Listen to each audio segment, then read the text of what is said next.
ازيكم يا جماعة، وأول حلقة من حلقات الفانتازي للموسم الجديد موسم 25-26. النهاردة هنحاول إن احنا نعمل التشكيلة كده بتاعتي سوا.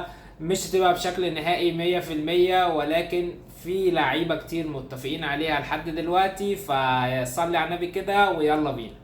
مبدئيا التشكيلة للجديد معانا بتبقى عبارة عن 15 لاعب، وانت بتخش معاك 100 مليون، وعلى اساس اداء اللعيبة دي في الماتشات الحقيقية انت بيجيلك نقط. حارس المرمى مثلا الكلين شيت بيجيلك عليه نقط 4 نقط. لو لعب في الماتش بس دقيقة هياخد نقطة، لو لعب 60 دقيقة هياخد نقطتين. الكلين شيت بيتحسب من بعد 60 دقيقة. والمدافعين نفس كونسبت الكلين شيت زي حراس المرمى، ولكن لو سجلوا هدف بياخدوا نقط ازيد شويه عن خط النص والهجوم، عشان هم بياخدوا 6 نقط. اما بالنسبه لخط النص لو حقق كلين شيت بياخد نقطه واحده بس زياده، والجون بتاعه ب5 نقط. وبالنسبه للمهاجمين الكلين شيت ما بيزودلوش اي نقط، والهدف بتاعه بيبقى ب4 نقط. وكلهم طبعا زي ما قلت لك، لو لعب دقيقه بياخد نقطه، لو لعب 60 دقيقه بياخد نقطتين. اما بالنسبه للاسيست فهو واحد على كل خطوط. يعني سواء الهجوم او الدفاع او خط النص، اي حد فيهم هيعمل اسيست هياخد 3 نقط. والاضافه الجديده بقى اللي لسه هنجربها السنه دي، وهي استخلاص الكور والبول ريكفري والكلام ده، وان هي هيبقى ليها نقط ازيد للعيبه، فهتقل الوزن بتاع المدافعين اكتر، وغلت سعرهم طبعا للاسف. فهنشوف نقدر نستفيد بيها ازاي كده السنه دي. نبدأ التشكيلة كده. أول حاجة طبعا في حراسة المرمى عندنا 2 حراس. أنا دايما بحب فكرة إن أنا بجيب 2 حراس مرمى بيلعبوا، ولكن الأسعار عالية أوي أوي أوي يعني. فاحنا هنبدأ بسيلز اللي كان كويس قوي معانا من السنة اللي فاتت، وجاب لنا كلين شيتس كتير ونقط كتير، وهو تاني اكتر حارس جايب نقط السنة اللي فاتت.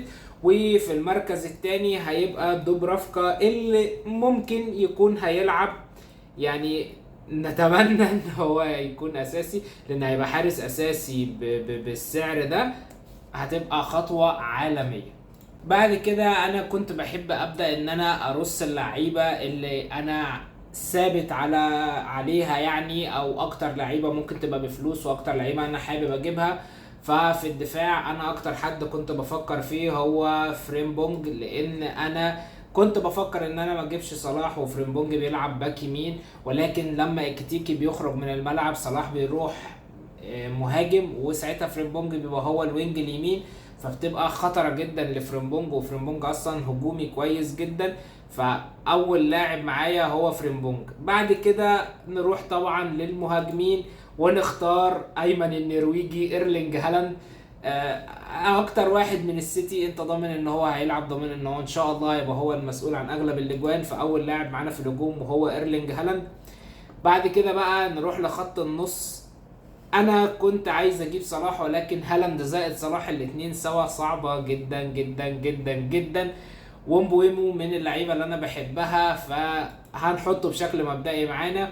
تاني لعيب معانا في خط النص انا الصراحة حابب جدا ابدأ بيه قدوس يبقى معايا في الفرقة.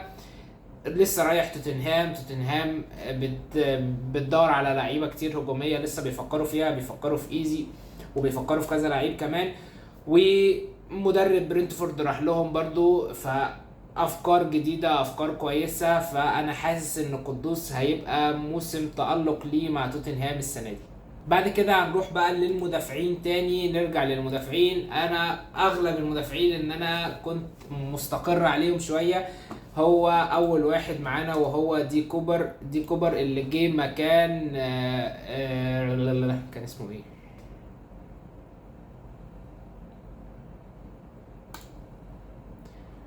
ونروح بعد كده تاني نرجع للمدافعين.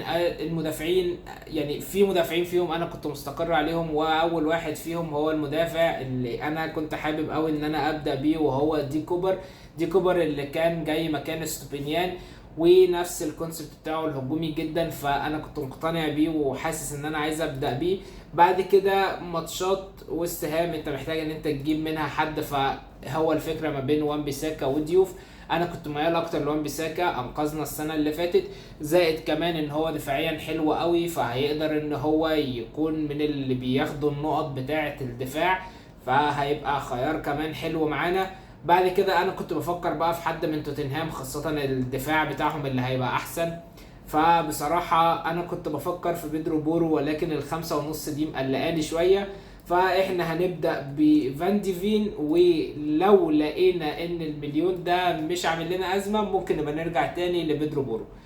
بعد كده بقى نروح لبقية لاعبين خطوط النص. هتلاقي عندك بالمر كويس، هتلاقي عندك كذا لعيب تاني كويس، ولكن استون فيلا لازم يبقى عندك منها حد. عندك روجرز وعندك مالين، برضو انت عندك حد من الاتنين. انا بفكر ابدا بروجرز وبعد كده اشوف فرق الفلوس ده ممكن استفيد بيه في ايه.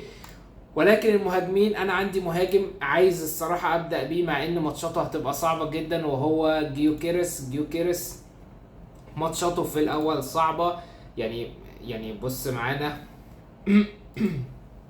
عنده مانشستر يونايتد، بعد كده عنده ماتش ليدز حلو قوي، بعد كده ليفربول، بعد كده نوتنجهام فورست، بعد كده مانشستر سيتي. فعنده 5 ماتشات الاولانيين مش لزاز، بعد حتى السيتي عنده نيوكاسل وست هام، فماتشات يعني مش احسن حاجه، مش هو ده اللي انت تبقى عايز تبدا بيه. ولكن انا متحمس جدا للفكره بتاع جيوكيريس، وان هو كان بينافس على الحذاء الذهبي السنه اللي فاتت، فهو كويس، فانا ميال اكتر لجيوكيريس. بعد كده في تبديله هي دي اللي هتفرق معايا في باقي اماكن التشكيله، ولكن كده كده المدافع الرابع هيبقى المدافع اللي هو ستيفي بتاع بيرنلي ب4 مليون وبيلعب، فده شبه حسمناه. ففاضل لنا حتى الان فان ديفين، روجرز، واتنين خط نص وواحد مهاجم. انا مش عارف هنختار مين فين او مين فيهم يعني. رابع خط النص انا كنت بفكر في رايندرز.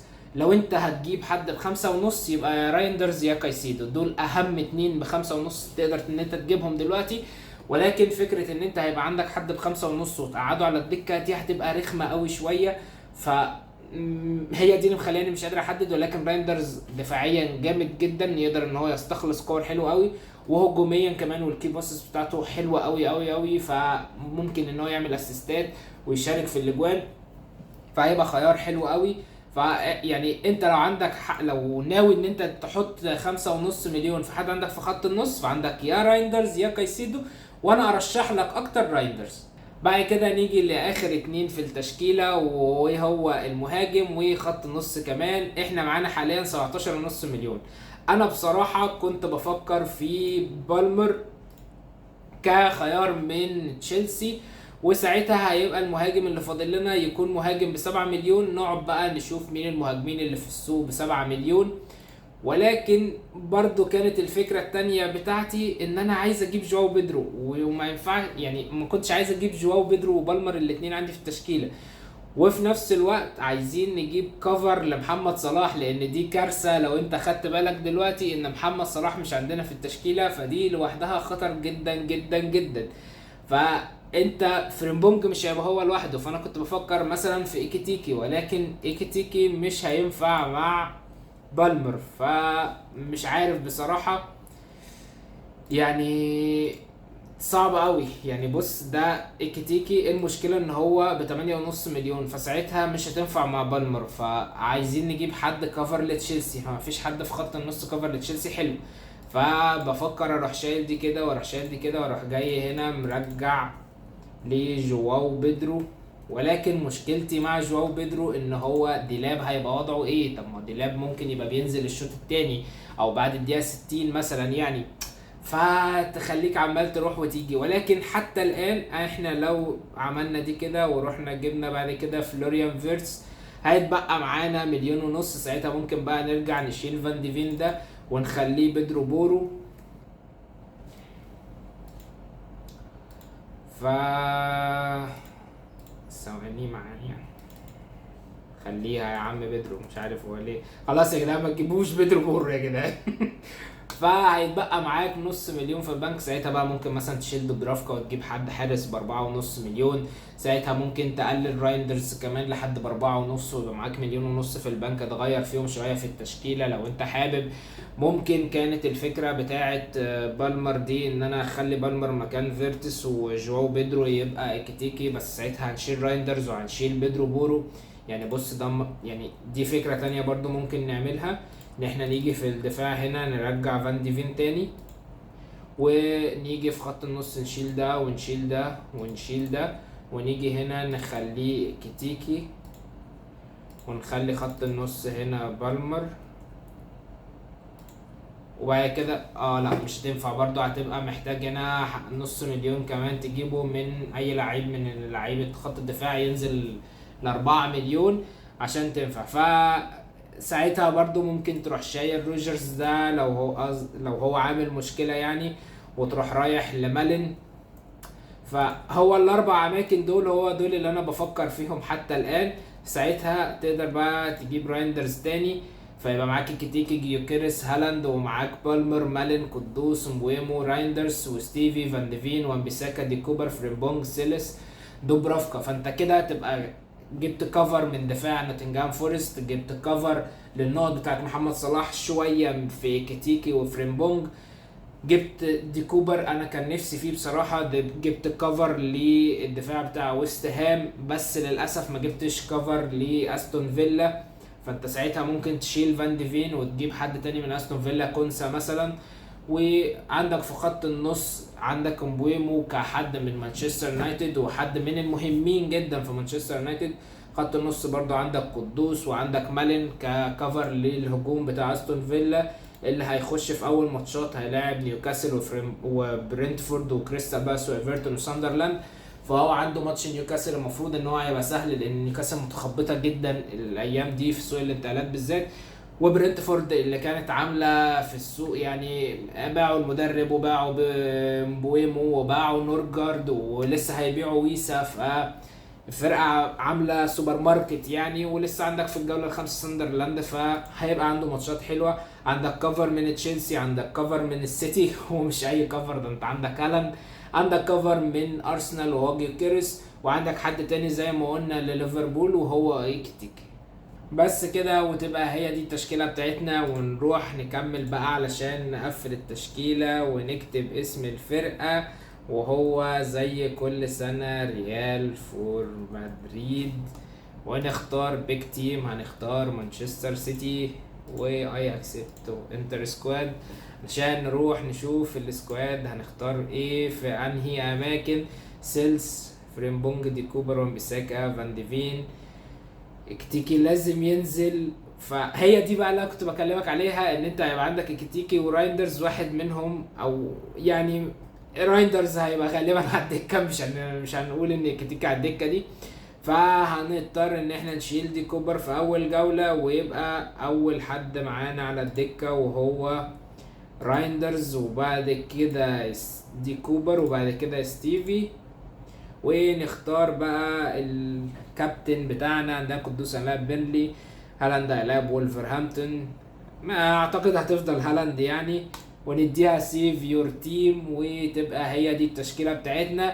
سيلز في حراسه المرمى، خط الدفاع يبقى فريمبونج وامبيساكا فان ديفين، خط النص بالمر ومالين وقدوس ومبويمو، والثلاثي الهجومي بتاعنا هو ايكيتيكي وجيوكيريس وهالاند الكابتن. وبس كان كل فيديو النهارده، هي دي التشكيله بتاعتي. للاسف ما فيهاش محمد صلاح، وللاسف ما فيهاش حد مدافع من استون فيلا، ولكن مدافع استون فيلا دي سهله شويه، ممكن تبقى بديل لفان ديفين او وان بيساكا يعني. نشوف لو هنشيل واحد فيهم ونحط مكانه مدافع كونسا في الاغلب. ولكن مشكلتي ان صلاح هو اللي هيبقى بيدمر التشكيله كلها وبيغير لي كتير في التشكيله. فقول لنا في الكومنتات وابعت لي التشكيله بتاعتك وارد عليك بسرعه قبل الديدلاين النهارده. فبس كده، ده كل في حلقه النهارده. اعمل لي لايك وفولو عشان تشوف كل جديد عن الفيفا وعن الكوره عن الفانتسي.